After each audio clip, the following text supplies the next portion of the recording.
Buksan na natin ang kalan. Yan. Saktong init lang. Ayan. Para initin natin. Tapos lagyan natin ng tubig para sapat sa 1 kilong pasta. Tapos buhusan natin ng asin. Tapos ang asin, lalagyan po natin ng mantika. Ayan. Sakto lang. Then, ibubuhos po natin ang 1 kilong spaghetti. Ayan. Let's pour the 1 kilo. Ayan.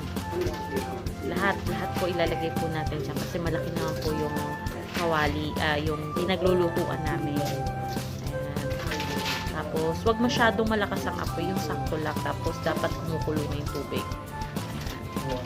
So, pag nailagay na, ayusin lang yan. Unti-unti natin i-push siya ilalim. Ayan. Haluin natin. Continuous stirring lang para hindi dumikit po sa ilalim yung pasta. Ayan. Pag naluto na, dapat al dente. So, hindi masyado lutong-luto. Sakto lang.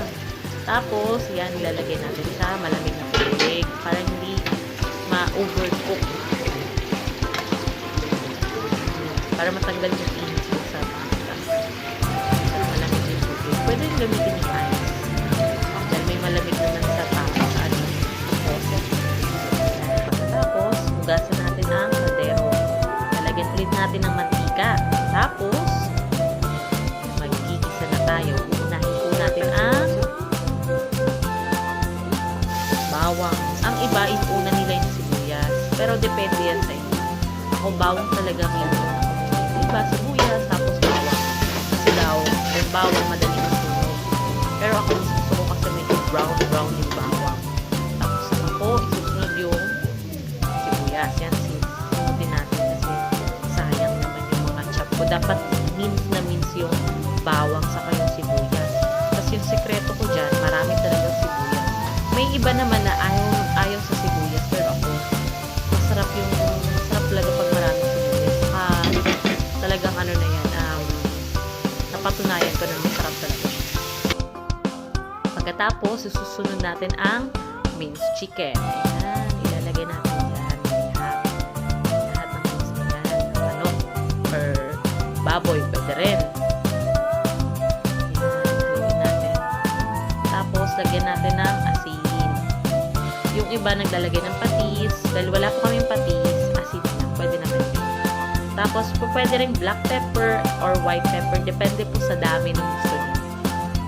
Kung mga bata, dapat konti lang kasi ayaw nila na maanghang. Susunod natin ang hotdog. Ayan. Halo kay ube. Huwag masyadong halong-halo. Baka naman madurog. So, dapat saktong halo lang. Ayan. Isisunod na natin ang mushroom. Ayan. Maluto na yan, I think so. Pero mas maganda yun talagang, alam mo yung isang dish. Ayan. Buksan na natin ang 3 can ng tomato sauce. Ayan. Masarap pala siya kahit tomato sauce. Kahit hindi na yung spaghetti na yung nasa packet. Masarap siya. Ayan. Ibubuhos natin lahat. Huwag nyo itatapon yung lata. Pwede lalagyan pa natin yan ng tubig. Ayan. Pagkatapos, ang magic sarap. Ayan. Talaga nakakapagpasarap yan ng pagkain. As in talagang sa pagluluto, kasama talaga ang magic sarap. Talagang magiging masarap talaga yung pagkain. Ako, nakasanayan na rin. Magic sarap talaga yung ginagamit po sa bahay na. Pag nagluluto, pag may mga okasyon, birthday, mga regular lang na kain, magic sarap talaga. Tapos, susunod natin yung 2 banana ketchup. Ano po yan yung maliit na banana ketchup? Pwede rin naman yung malaki. O katumbas na rin yan ng 2 maliit. So, kung walang malaki, pwede rin naman yung maliit na. Pero 2 mas maganda. Tapos, sinaparami po yung asin ko. So, konti lang. Kasi naglagay na tayo ng magic sarap. Bago kayo maglagay ng asin, unti-unti lang, tikman nyo muna. Para hindi umalat. Mahirap kasi na maghabol pag sobra na. Yan. Tapos, isusunod na natin ang condensed milk. Yan. Din talaga isa sa mga nakapagpapasarap sa spaghetti at condensed milk. Yung iba, pwede naman sugar, pero mas masarap talaga yung condensed milk. Parang creamy. Yung iba naman, yan. Susunod natin yung bell pepper. Dapat huli na yan para hindi siya overcook.